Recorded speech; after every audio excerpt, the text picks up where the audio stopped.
Ici, nous sommes à la ferme Iconeco. C'est une ferme écologique avec un système intégré de production de poissons, de papayes et de légumes.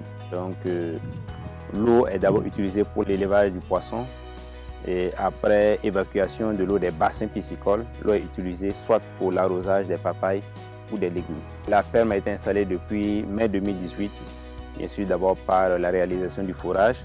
Ensuite, nous avons commencé la production des légumes.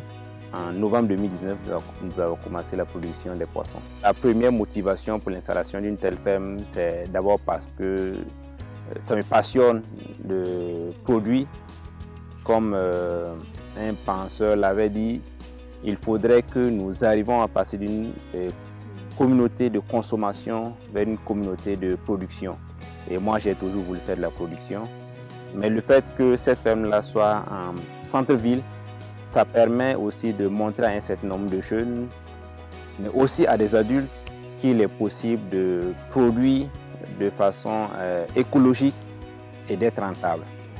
Là, nous sommes sur une ferme de 9000 m², mais la surface actuellement en cours d'exploitation est seulement de 6300 m². Et avec 6300 m², s'il y a assez d'eau, on peut produire 200 kg de poissons par mois pendant les 12 mois.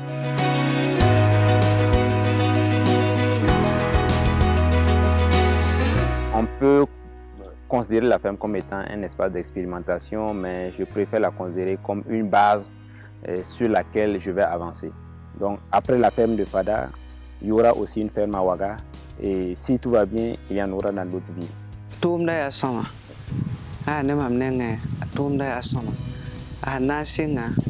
Asingam nangu fora man forage wayelma te irat mana jardin zigungo tameta yebe wilgo chem dama eb san sakke tabola chem dama fa ta chem dama et bam ya d'accord ta amane.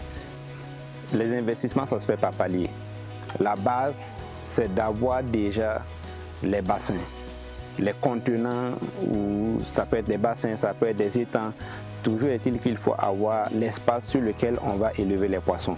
Et dès qu'on arrive à faire un investissement durable pour pouvoir produire les poissons, on va penser maintenant aux prochains investissements qui seront principalement d'acquérir des oxygénateurs pour apporter plus d'oxygène dans les bassins. C'est un investissement qui vaut la peine. Parce que quand je prends déjà le cas de cette ferme, avec les 9 bassins construits avec les matériaux durables, c'est un investissement qui tourne autour de 5 millions.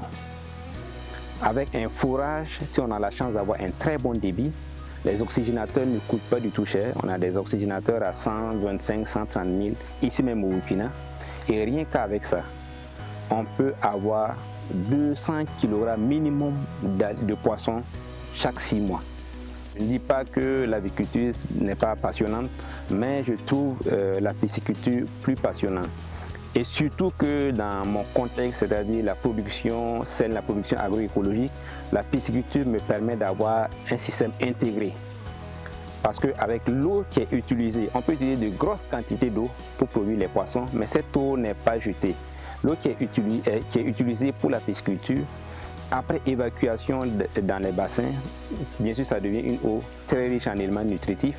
Cette eau est utilisée pour l'irrigation des légumes et des arbres fruitiers.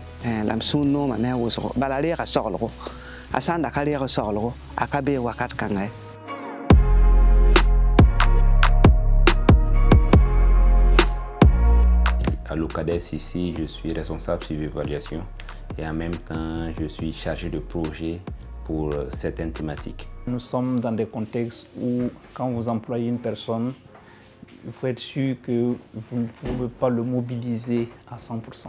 Limiter, c'est frustré. Et quand les gens sont frustrés, après ils ne sont plus productifs.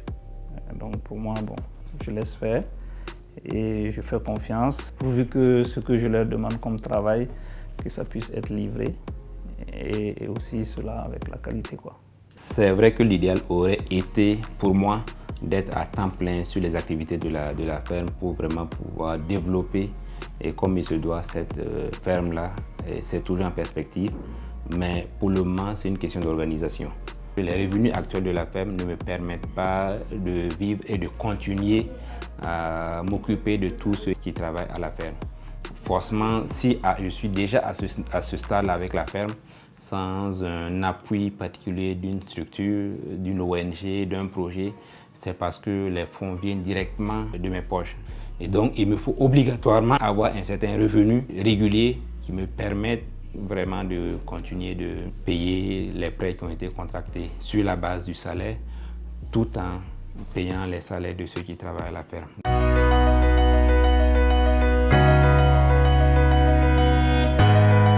Nous sommes au niveau de la production des poissons, au niveau d'abord de la production d'alevins, mais aussi du grossissement. Voilà. Mais actuellement, nous avons réduit notre production à cause du faible rendement du fourrage. On a d'abord pensé à un problème de pompe. Donc du coup, ça ne décourage pas trop parce que la pompe, ça peut se changer assez facilement. Donc on a essayé de changer la pompe. C'est là maintenant qu'on a compris que c'est un problème de tarissement du fourrage. Le problème est bien là, mais je suis convaincu que je pourrais dépasser ce problème-là. Je suis tombé peut-être, mais j'ai la capacité de me relever et je crois toujours en moi et c'est la seule chose qui me permet de continuer. Si je dois partir du jour au lendemain, je serai content de ce que j'ai déjà fait parce que rien qu'avec ces petits investissements, je donne de l'espoir à beaucoup de jeunes. Il y a beaucoup de jeunes qui m'appellent, des jeunes qui sont de la région de l'Est, des gens aussi qui sont de Ouaga et pas que des jeunes, même de vieilles personnes qui sont à la porte de la retraite et qui veulent se lancer dans des investissements de production, soit de légumes, de fruits ou de poissons et qui reçoivent des conseils venant d'un jeune homme comme moi et rien que ça pour moi c'est déjà avoir réussi. Mais pour moi la définition de la réussite c'est arriver à faire quelque chose qu'on aime, arriver à avoir de la joie avec ce que l'on fait tous les jours et arriver à partager ça avec le plus de personnes possible.